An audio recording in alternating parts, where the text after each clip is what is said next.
Hi, thanks for checking out Eskimo TV. I'm your host, Jason Escamilla, and today I will be reviewing Prison Break Season 5, Episode 1.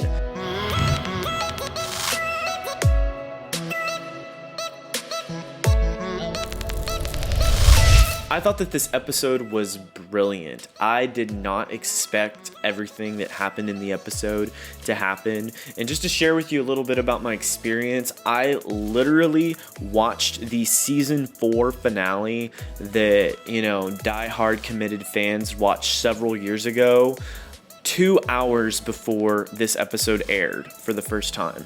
So I'm trying to internalize there's a whole group of people that have been waiting years and years to figure out what is next for these characters. And so the fact that I got to watch what other people have waited years for, I got to see it 2 hours after, was, I think, very rewarding. But at the same time, I just thought that this was even more rewarding for the people that have waited this long and have been invested in these characters for that long.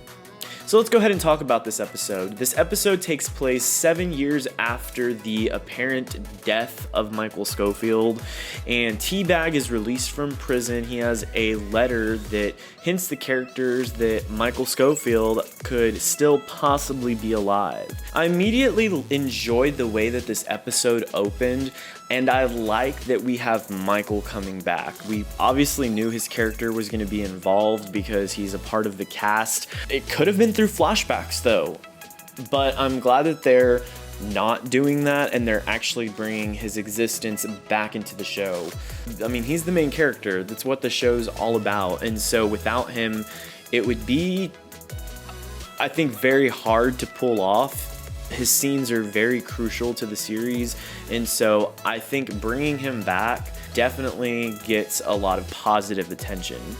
When T-Bag shows Lincoln the letter, he decides to go tell Sarah, who he hasn't spoken to. She's now married to someone else, which I don't have a problem with. I think if your significant other passes away, they want you to be happy. They don't want you to be lonely and miserable for the rest of your life, especially with someone who is as young as Sarah is. And so Lincoln shows up to Sarah's house to tell her, bruh, Michael is alive and we have to find him. But she wants to believe, but just thinks, how could this be possible? Just like probably you and I would think, what the heck? We know he's dead. Somehow people find out that Lincoln knows about Michael after he digs up his body. He is followed by another car and crashes.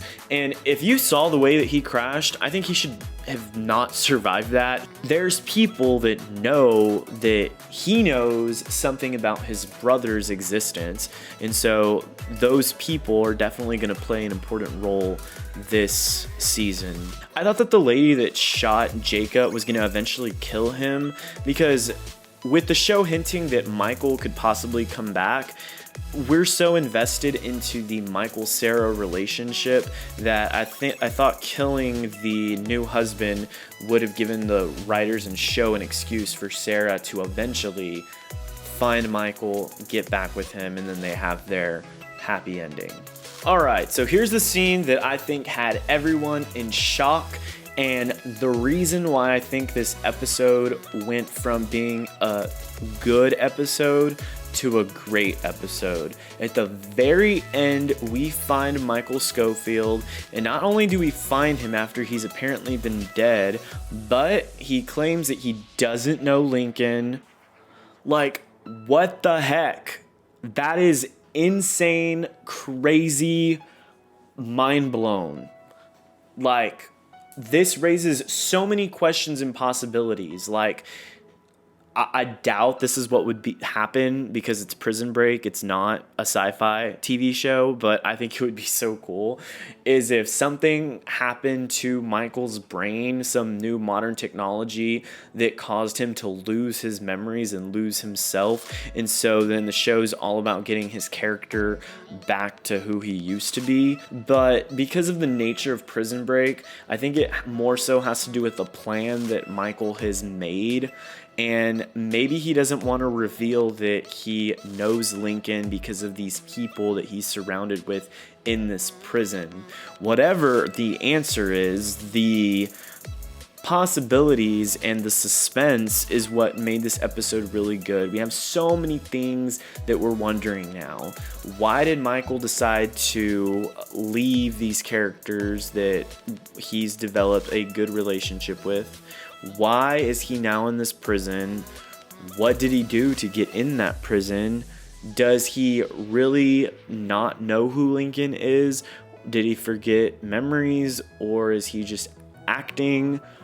There's so many possibilities, and I definitely was captivated by the episode. I liked the story that the writers presented, and I'm definitely looking forward to the next coming weeks to figure out what happens. And that's what I thought about this episode. Let me know what your theory on the ending scene was in the comments. And if you like this review, subscribe to Eskimo TV, and I'll definitely be posting Prison Break episodes every single Wednesday.